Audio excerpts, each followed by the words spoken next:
In our previous video, we talked about the relationship between, I don't know why I'm talking like that, talking about the relationship between the speed of light, not between the two, between the wavelength and the frequency. And we said that when the wavelength is big, the frequency is small. When the frequency is small, the wavelength is big. And we even looked at the equation where the speed of light is equal to the wavelength times the frequency. Now, another relationship that we can compare, because I did mention this word a few times, is we can talk about the relationship between a wave and the amount of energy that wave has, okay? Now, when we talk about the energy of a wave, it's like, wait, so these things that are traveling through the air have energy? Yes, they do, okay? And again, I've mentioned this word already as well, but we've talked about the word photons, okay? And we talk about photons. That's how energy travels. It travels in little tiny packets of energy called photons, okay? I try to give an example here. Think of it like a train car. When one train car is full, passengers must move to the next train car. That's what energy does. Energy packs itself in these tiny little bundles like a train car, and then once it's full, then that photon is full, and then it goes to the next one, okay? So that's really what photons are. They're just tiny little packets of energy. And again, that's how we measure the energy in a wave, is we measure the energy of a photon. So this E right here, this capital E, stands for the energy. Now, it's always a really, really small number because it's just the energy of one little photon. And photons are so small, the amount of energy in there is so tiny that the energy is always a really, really small number. Okay, and the unit we use for energy is the unit called joules. Now, if you've lived in the United States your whole life and have never been to another country, you're like, what the heck is joules? Well, I want you to think about it in America. How do we measure energy in America? I'll bet you don't know, okay? Because it's not a common thing that you would know. Typically, a lot of times you measure in BTUs, which are British thermal units, but still, that's still British.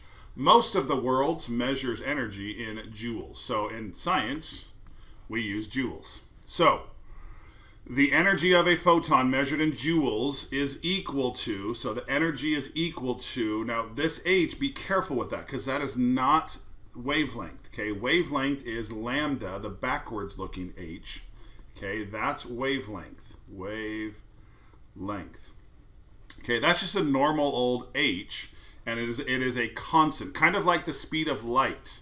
Okay, when we talked about that equation yesterday, the speed of light is a constant, which means it never ever changes. And so if it never changes, that's what H is as well. H is also a constant, and it's named after a German scientist named Max Planck, is how you pronounce it. So it's kind of hard to say Planck, so I just say Planck. So this is Planck's constant. And again, like the speed of light, that H value is always equal to 6.63 times 10 to the negative 34th.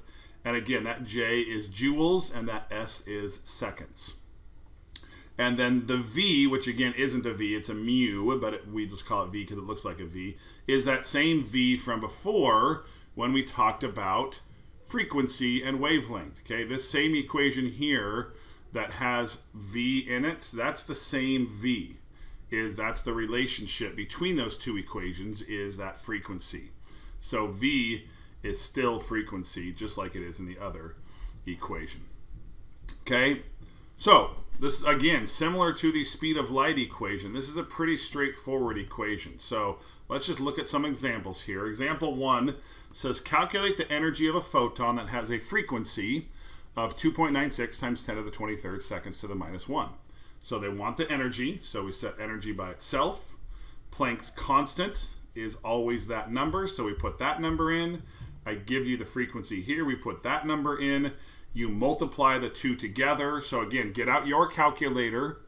Make sure you can put those numbers in. 6.63 times 10 to the negative 34th. Again, on my screen, that's what it looks like.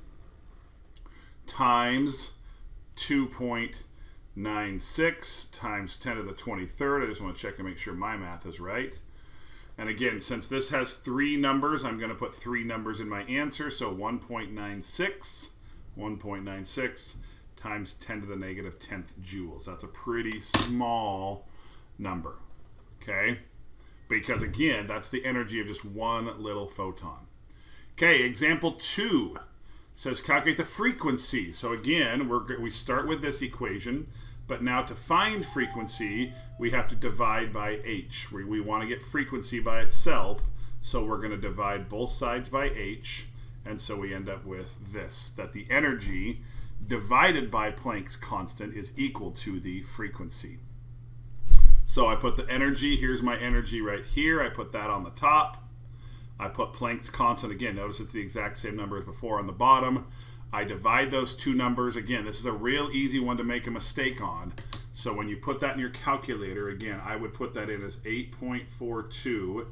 And then again, depending on what button you have, either EE, EXP, or times 10 to the n, your calculator has one of those three buttons. Okay, and then I would type in negative 18, not subtract 18, negative 18. You should have a different button for negative rather than subtract. And then I would hit divided by, and then put that whole bottom number in parentheses.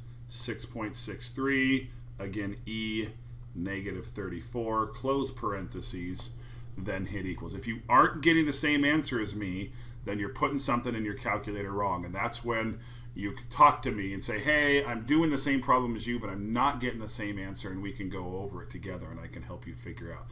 Very, very common to have calculator issues when you're doing these problems.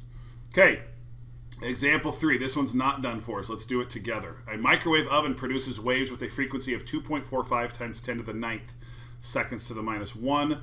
What is the energy per photon of the waves traveling in a microwave oven?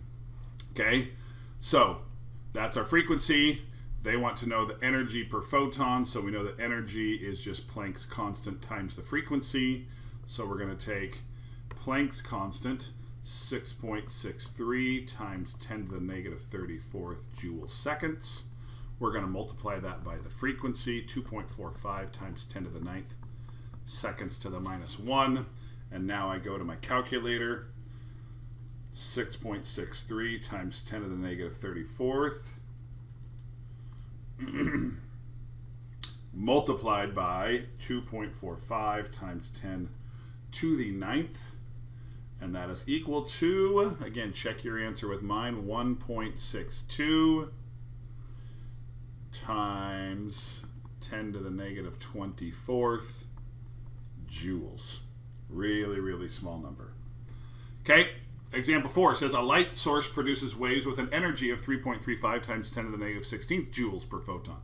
Calculate the frequency. So again, like the second example we did, frequency equals energy over Planck's constant, so we're going to go 3.35 times 10 to the minus 16th joules over Planck's constant, 6.63 times 10 to the negative 34th joules seconds.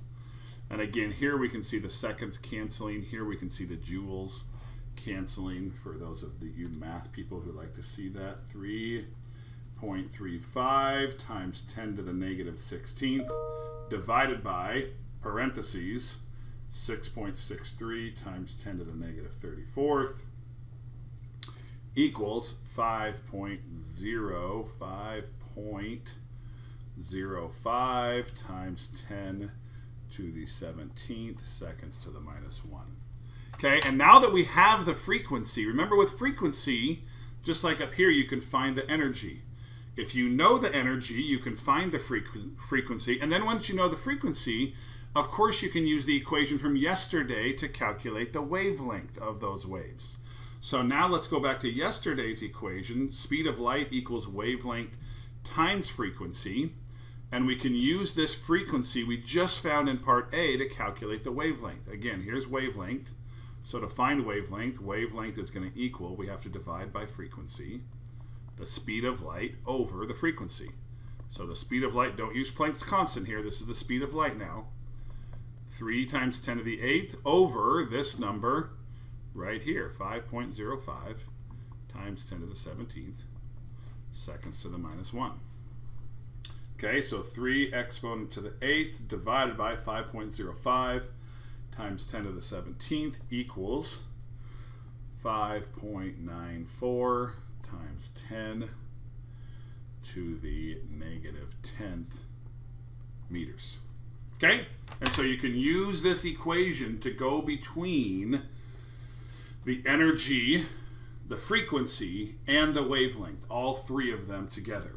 And if you think about it, if you combine those two equations together, what if I give you the wavelength and they ask you to find the energy, or vice versa? Okay, and this is not an equation you have to remember. None of these equations you have to remember. But one of the ways you can combine them together is if you think this and you think this, and these two, again, are the same in terms of they're both frequency. If you put them both together and take out the frequency, what you get is that the energy is equal to Planck's constant times the frequency, or not the frequency, Planck's constant times the speed of light divided by the wavelength. Okay? And that's like in algebra when you set two equations equal to each other that both have, in this case, a v in it. Now, do you have to remember that equation? No, you don't. Okay, you can always just use these two, and those two will always be given to you on a test. But if you want to go directly from the wavelength to the energy, or the energy directly to the wavelength without getting the frequency in the middle, this is exactly how you would do it. Okay? Now remember, energy is always a really, really small number. Okay? But remember, the reason that energy is always a really small number is because that's the amount of energy in just one little photon. But most of the time, I mean, when you're like right now in this room with this light that's on me, there's way more photons than just one. I mean, every second, there's a lot of photons. So let's talk about the energy involved with a much larger number of photons. Let's say you have a quadrillion, which is 1,000, million, billion, trillion has 12 zeros. A quadrillion has 15 zeros after it. Okay, and again, that it varies a little bit, but that's a pretty common amount of photons that are released from a light every second. So, if we take that number, 1.96 times 10 to the negative 10th, let's just say, using that number from example 1, and let's just say, well, how many photons are produced per second? How about that number?